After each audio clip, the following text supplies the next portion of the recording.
What are you doing? Sorry. Noontime seems to be pretty rough for me, apparently.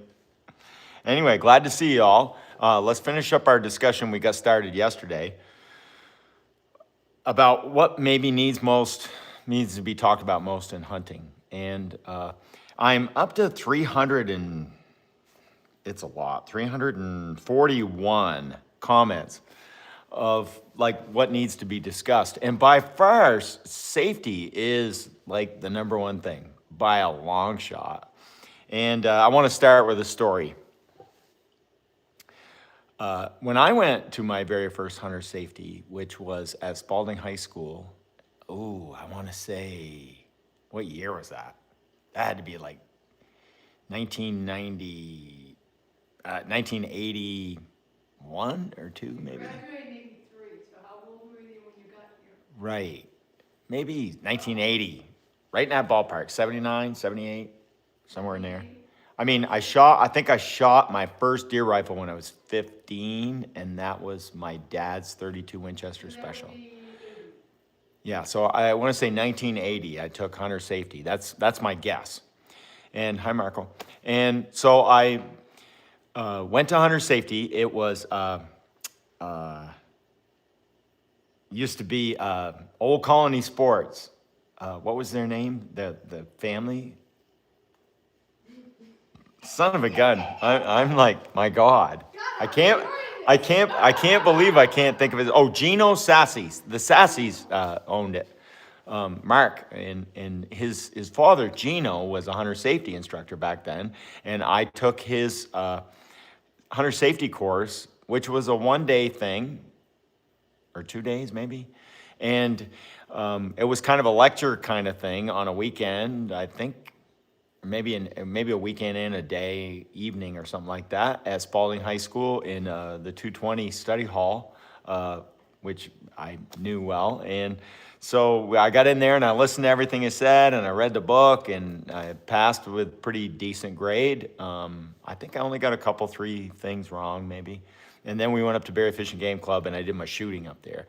Now, just like on the movie Red October, when the sonar guy who's listening for the ship and he's talking about his software and how it runs home to mama when it tries to make a seismic anomaly of what the Red October sounded like, that submarine sounded like that, and he says, I think the programming kind of runs home to its mama. Well, that's kind of what happens with your programming as hunter safety thing. Don't point the gun at anyone you shouldn't point it at. And all the different safety things that they taught, which, treat every gun like it was loaded and all those things, right? That's your original programming. Don't shoot unless you know what you're shooting at and all those kind of things, right? So here I am, and that's my programming. Hard, flat surface, right? All those things. Careful when you're loading and unloading. And all those things were pounded into my head, and I couldn't wait to accept them. I was a good open book. I was really into it. Nobody else in the family had ever been to hunter safety. I think I was the first one to ever go. So here I am. I've been through the course, and everything's gone well. I'm now going. I bought my own rifle. I have a 30-30, and I want to get good with it. It was a lever action. I think I paid like $150 for it or something like that at Ames. My mother worked there at the time. So I bought the rifle, and I wanted to get good with it before deer season rolled around. And we had tons, when I was a kid, tons of fields, ag fields with woodchucks everywhere, and the farmers all wanted them dead. So I was told. I never had a farmer say that to me, but they were okay with it.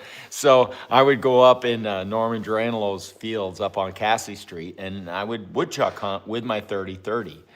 Now, of course, I'm walking up the road, and it's a hot, sunny afternoon, right in June, just about the end of school. And I want to say this is 3 years later, 81 probably, the following year.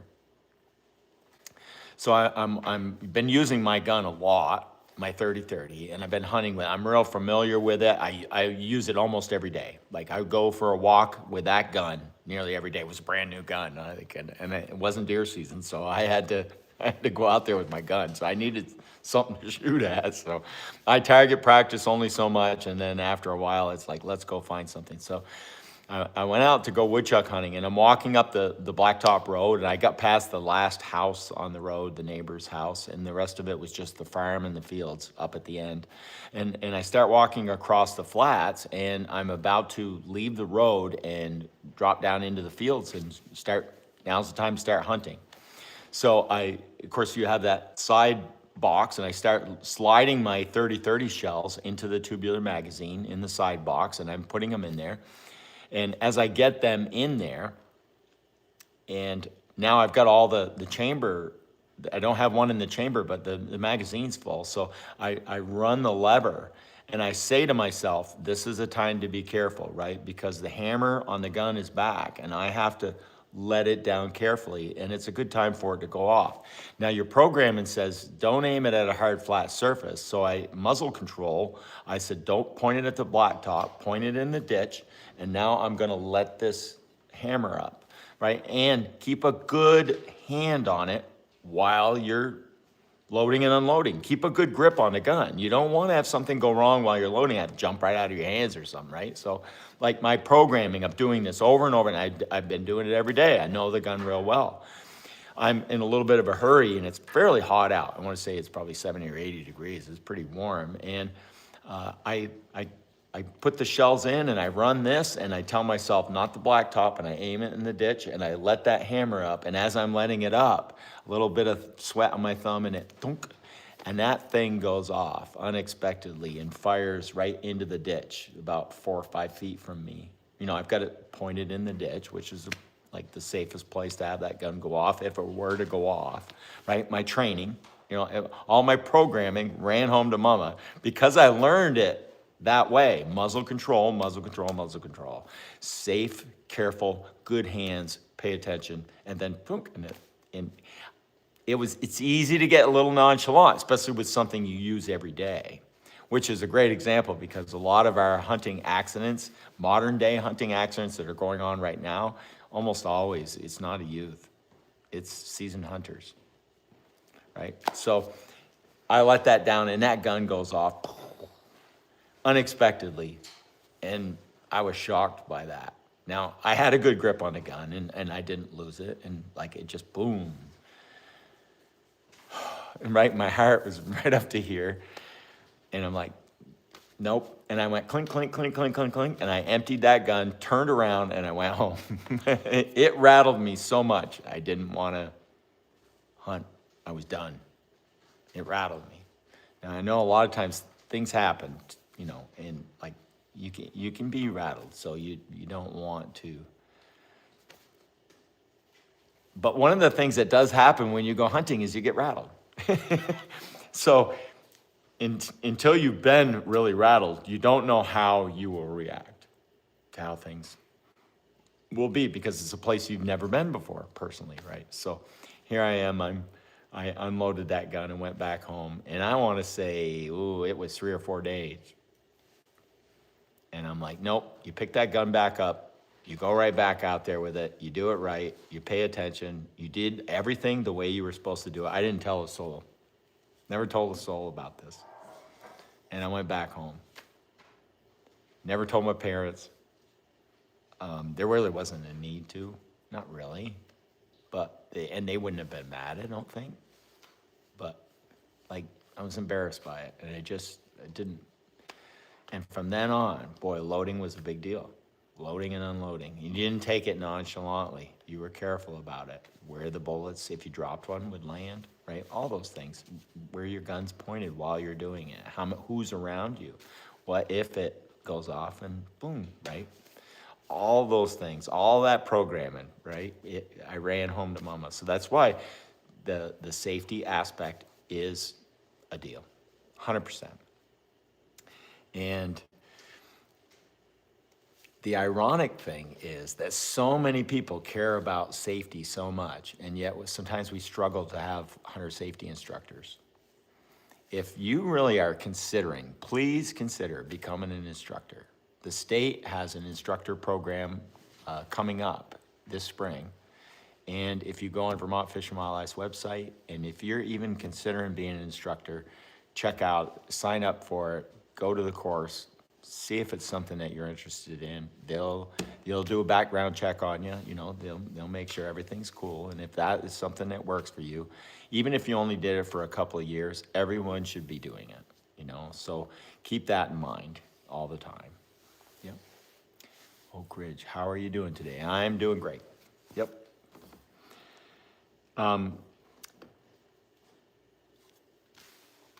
Roscoe Blaisdell came on and said, I got to figure out which taxidermist and which measurer I'm going to contact for this year, right?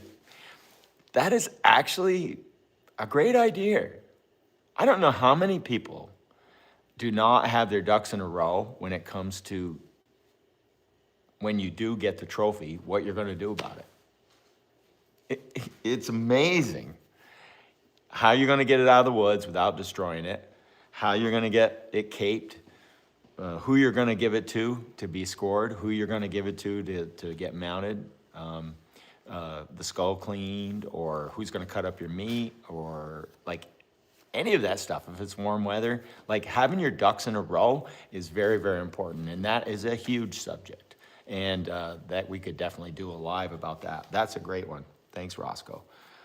Cheryl, what motivates you, to do what you do and the way that you do it? That's another huge discussion right there, because you have to figure out why you do what you do and what you hope to get from it and where you hope it will take you and how open you are to taking in and getting what you can from what from what you do. Yeah, Bangor, Maine. Hello, Bangor. Yeah, everyone. Geez, Maryland, you guys are from all over the place. Love it. Yep, great to see you. Thanks for joining us today. Kevin Lawrence, great sportsman. He was part of the Vermont Fish and Game Board, was the chairman for a long time, and he wants to make sure his woolies fit this year. Actually, having good working clothing that works is another huge subject, and learning what is best for you and the way you hunt and the amount and the quality of what you wear for clothing, super important. That's a big part of it, because if you're cold and you have to go home, if you're soaking wet and you have to go home, if you can't handle deep snow and you have to go home, all those things really change the outcome of your hunting, and your hunting clothes is another huge, great one.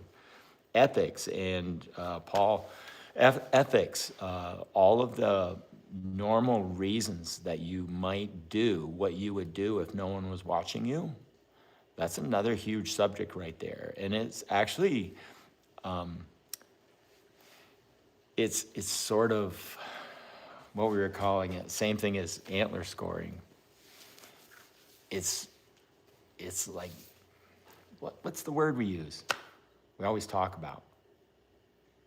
It doesn't mean one thing to one person. It can mean a lot of things to a lot of people, really. There's a word for that, and I can't seem to cough it up, but the overall feeling of what you do, why you do it, and how you do it, and what you're hoping to get meaningful-wise and success-wise, monetarily, is very important, and it's something that we all question all the time, and sometimes that will be the motivation for someone to give somebody else hell about something, right? Because I don't like the way you do it because you're not motivated the right way, right? So that's a big discussion as well. What you might do when no one's around.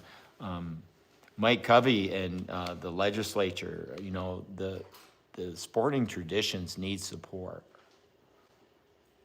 And people just don't do it. New Hampshire, them saying we want the right to hunt, fish, and fowl in the legislature, and there was less than like 500 votes for that. And there's 40,000 members of New Hampshire hunting. And only 600 or less could go thumbs up to the legislature and say, yes, we want this. Like, people don't support stuff. Like, take 3 minutes and support something once a year. Like, just give a call and say, yeah, I like this. Give a call and say, no, I don't like this. They're trying to outlaw they're trying to make felons out of people owning ordinary stuff.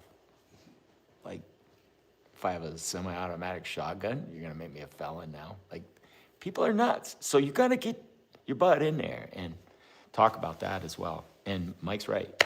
You have to work against it. Otherwise, you don't deserve a nice world and abilities for things. Angelus harvest rates, Dave Matthews. The way the herd has been growing and the kind of weather that we've had and the way things have gone down, you bet. That's a huge talk right there. And keeping up, deer are not cows, 100%. They are not cows, and they produce twins nearly all the time. And when your average doe, like in Vermont, is a 5-year-old, that means nearly most of them are having twins. So the production rate of fawns is pretty crazy, and it's really good right now. So we'll see what happens with this winter, but it's one of those things. Whitetail Republic, hey, hi, how's everybody? Used to tell my hunter ed students, when I go to hunting, I always get what I want, and sometimes I get a deer. If you know, you know. That's right? You're out there for what you're looking for, and then there are bonuses. You'll get more than you want, right? Nature pays back more. A tree puts out millions of seeds. That's right, yep. Pretty good. I've been watching you for a few years. Love the content, yep. Appreciate it. There's a bill about purple paint replacing a poster. That has a lot of issues. I'm pretty sure that even surveyors, Roscoe might be able to talk about that. Even surveying doesn't like paint. So if a surveyor can't blaze like that, then maybe regular individuals who don't even know where their pins are shouldn't be doing that either.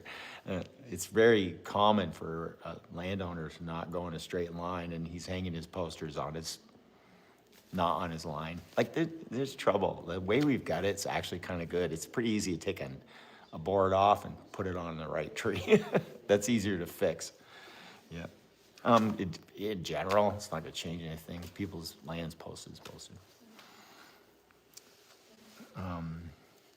Stomping out antis. I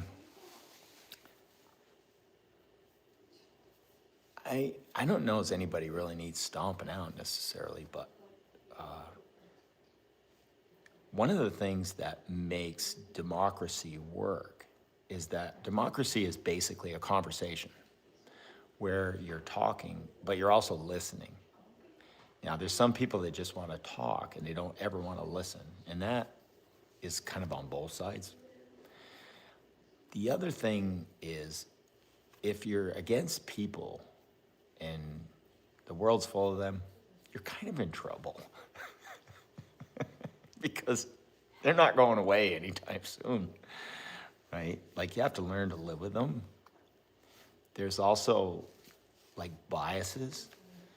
Both sides have tons of biases, and it's pretty hard not to bring your biases forward. But also too, there's lots of room in the world for people, and we have to make sure that we love the nature of our neighbor as much as we love the nature of a maple tree or a chickadee. I don't know. That's a tough one.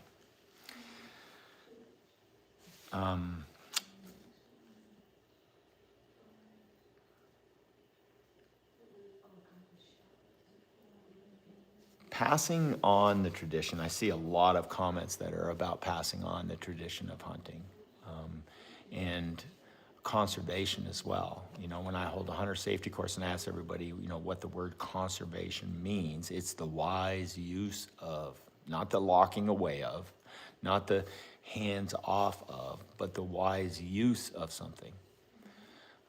A garden is very useful when you use it because you care what it grows and it will aid you, right? Nature loves to help.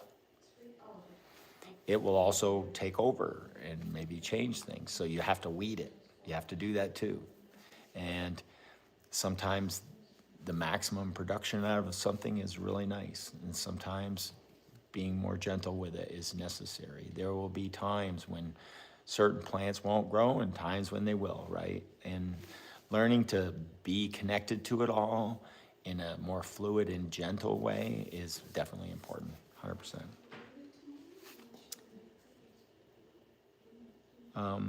There's also quite a bit of talk about respecting other hunters, respecting landowner-hunter relationships, land ethics, picking up your trash and stuff like that.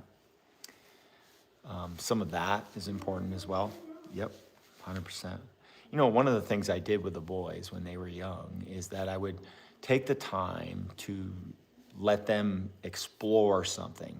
So if we went to the boat launch, I'd say, well, just go have a walk and look around. So the boys would just walk around the boat launch and look at it while I was unhooking the boat or getting it ready to go in the water or something. And they would, look at the different people who are using the access. And I want you to read the kiosk. I want you to understand, are there rules, special rules for this lake? I want you to go over and take a look at it. Let's make sure we're taking in everything here. That was very good for them because it made them observant of what they are and that this is your land as well as everyone else's land. And so, like that beer can over there, grab that, throw it in the back of the truck, and we'll chuck it, right? They got used to that. They started treating it like their own, but not like it's mine and you got to stay off it. Not possessively, but in a loving way, it's their own. That was very important. And then when they got out there, and they learned that at the boat launch, when they got out in there and they were fishing and they caught a fish and then they let him go, I reminded them that's the same thing as the boat launch, and you cleaning it up, you set him back and away he goes, and someone else can enjoy him as well. And so they got really good at that, and they developed a wider perspective of land ethics that is really important because public trust, all of us using the highway, right? All of us sharing the park and not being disrespectful. All of us sharing our community with each other and not taking away from the community. It's not what I can get out of you, not parasitism, right? It's not what I can get from you, what I can get for free, what I can get this way. It's let's share something. And what do you bring to the table? And that's part of the all that matters. And that's the part that should bring a lot of us more together. Is like, it's not what you can get, but what you can bring. And it's very important to be able to bring things to what you're doing. And that is something you develop and you try and teach. And I did my best to teach the boys those kind of things as much as I could. And that was a tradition for us, to share things. And when someone was having a hard time loading their boat, the boys would hop right in the water and help them out, right? They would take care of things. If the guy's boat was on crooked, they'd say, your boat doesn't look quite straight. Looks like you better put it back in. And then they'd back in and fix the boat and then get it on the trailer and get it out, Those kind of things really mattered. And there's a sense of community that should be built because we do good things. That's the part that we all have to start getting on board with in every way, legislative, in our personal, what we do, and then also too, in what we hope others would do, right? You have to encourage, right? Inspire people to do good. Hunter's breakfast. Nearly everybody probably has different stuff for breakfast. That's awesome, Darren. John Davis and Darren, when he talks about something you can be taught and have experience with by yourself and love to be in the woods with, and right, it always starts with something decent to eat. Myself, because I don't like to carry a lot of food with me, when I'm going out and I'm going to enjoy myself for the day, I generally pound as much food as I can. Not to be overstuffed, but I pound a lot of it first thing in the morning before we leave. The old grease and fat's pretty good. I love my bacon, sausage, stuff like that. Pound a fair amount of you can even eat sometimes some heartier bread that'll hold a little longer. Some of the wheat germ type breads or something like that where it's more tougher bread. That'll last a little bit longer with you and you can carry it more. The other thing is we pound water. I pound a ton of water before, after breakfast on the way to the woods, and just before I jump out of the truck. I don't generally carry a bottle of water with me out into the woods. Once in a great while, if I know I got to drag, I know I'm going to be out extra late or something, I might have a bottle of water, but most of the time I don't carry a bottle of water with me. And I might take a few small candy bars or something like that, just some sugars or some jerky. Love to take jerky with me out in the woods. And then if it's going to be a long day, it's some jerky and some water. Then I've got both. And the extra salt really helps. The fats really help, and a little bit of sugar at the end of the day. I also like to have some food in the truck of some kind. We'll have a bag of cookies or something sweet. And also, too, generally some water or even a few sodas. Sometimes at the end of the day, my blood sugar is super low because I've been hauling all day. I've had a couple of 10, 12-mile days, and I am just like, it's time to have some sugar, and boom. So some water, some sugar, and some more water on top of it, and just pound a lot of that at the end of the day, and it helps get me through to supper time. And I usually only eat twice, when I'm hunting. I'll have a hell of a breakfast, have a little tiny snack or whatever I'm carrying during the day, and then at the end of the day, if I need to jump into something on the way out of the woods or something because I'm really hungry, I'll have a little bit then, but then pound a good big supper and I'm done. Yep. Access, purple paint law, there's another one of those. Hunter etiquette, we kind of gone over. Gun and shooting stuff is super important. Practicing, my God. Shoot and shoot and shoot. Even if it's small guns, 22, airsoft, pellet guns. I've got a bunch of those Benjamin air, when you put pellets in, little bolt action air rifles. And, I'll sit down with a bunch of pellets, and the boys and I would just, shoot rocks and stuff in the driveway, at distances, and really just get your trigger pull and your wiggle down and get used to, freehand fast. We also did a lot of draw. Put your gun on the ground in front of you, pick it up, and whoever shoots it first. We used to do a lot of that, a lot of shooting with no sights, just point and shoot, like in a gravel pit, pick a rock and hold it there, and just, more hip kind of shooting, just hold it right up good and boom, and just get used to point and shoot. And when you find out and you practice point shooting, my God, will you get good at that, and it'll make you so fast. You'll be on target. Anything within 30 yards is gonna get it, just boom, and you got them. Like, it's amazing how good you can get at point shooting if you practice it. Yeah, it eats ammo. You go through a lot of it. You want to pick a good location to do it. A nice safe spot, but some gravel pits are just perfect for that. Yeah. Figuring out your shot accuracy, Rusty. Figuring out your shot accuracy and knowing like how big your group is at 100, 200, 300, 400 yards. Like, and shooting enough so that you understand it real well and you understand your capabilities.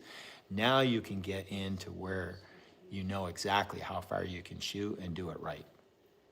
And then, because it's a live moving target, you better shrink it some more, right? Same with archery. You take your bow out and you shoot 10, 20, 30, 35, 40, 45, 50. When you get way back there, and when you start seeing your group size do this, and it's no longer where it should be within the 10 inches or 8-inch circle, back down till it is. And then when it's a live animal, back down a little more. And now, when you shoot, you're gonna get it. And knowing your effective range with a rifle, most people don't know their effective range with a rifle. Sometimes they over brag how good they are, and like just because you made 1 or 2 shots doesn't mean you're going to make lots of them, and especially on a moving thing. So again, that there's a call for practice, and that's one I'm guilty of. I don't shoot enough, and I shoot a fair amount, but it's not enough. The more you shoot, the better. And when you've spent a day or 2 or 3 days of just shooting till like your arm wants to fall off, it'll cost you a fortune, but you'll be 3 times better than you were. And it's one of those things, that's why soldiers and policemen and stuff have to qualify, because just because you were good 3 years ago doesn't mean you can do the same thing today. You may, and you may not. So like being up on it and knowing what you're like and noticing when things change with you and what you can do is very important. That's why you got to practice every year. And there's some years, man, we don't practice, you know, and especially lately we've been so busy that practicing has been real hard, and it shows. It shows.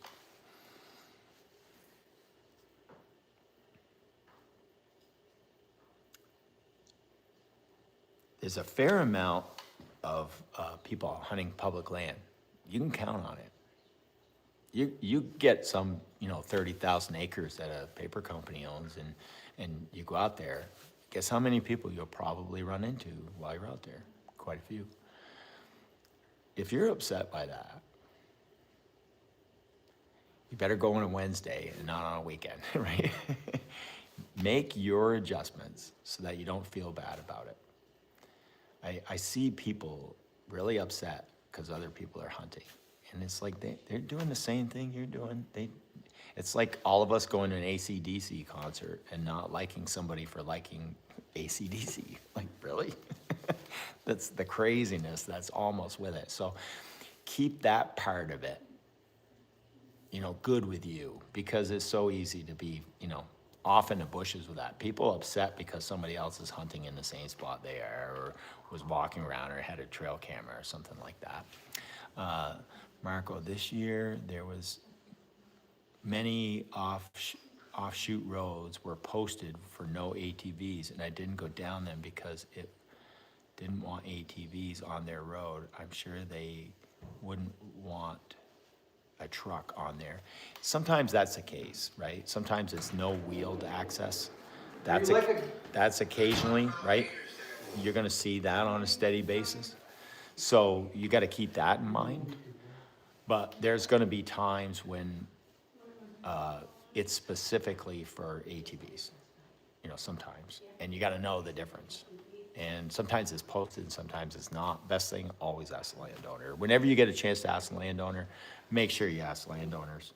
Keeping your privilege, which is what it is, to go on their property is important. Even though it's a public trust resource, right? Wildlife doesn't belong to any one person, it belongs to everyone, and you do have to share it. So it's not a farm, but by the same token, like property landowner rights are king, and that's kind of the way it has to stay. So we have to work on that. So keep that in mind.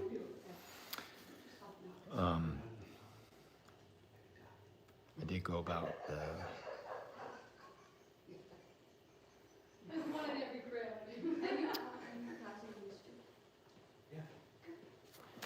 we did talk about unity. There's a ton of like safety stuff. I've been amazed at the safety stuff. I remember a story. Doug Bent used to come in here sometimes, and he had permission to shoot coyotes on his neighboring farm owner's land. And one night in the moonlight, he looked out and he was looking at the cows, and he saw what looked like a coyote running around the cows and stirring them up, and the cows were moving a little bit, and he wasn't sure. And so he's watching and he sees this, looks like a dog running around and harassing the cows, and he's like, I'll be damned. So he gets out his deer rifle and he shoots, and turns out it's a calf that's running around, and he accidentally shoots one of the cows. Now he felt really bad about this, and this was a story that aired, I want to say on Fresh Air or something like that quite a while ago. And he was like, I felt so bad the next morning when I had to call that farmer and tell him I shot one of his cows. Knowing your target and what you're actually looking at is 100% important. And some of the comments, this was a huge comment thing about knowing your target and what you're shooting at. Science is really good at questioning itself, and you have to make sure you question what you saw. I'm always looking to prove myself wrong at what I thought I just saw. It's very important to do that. Like, you ask anybody how many stump deer you saw this year, where you saw this brown stump and you said, oh, that's a deer, and you think it is, right? It may not be.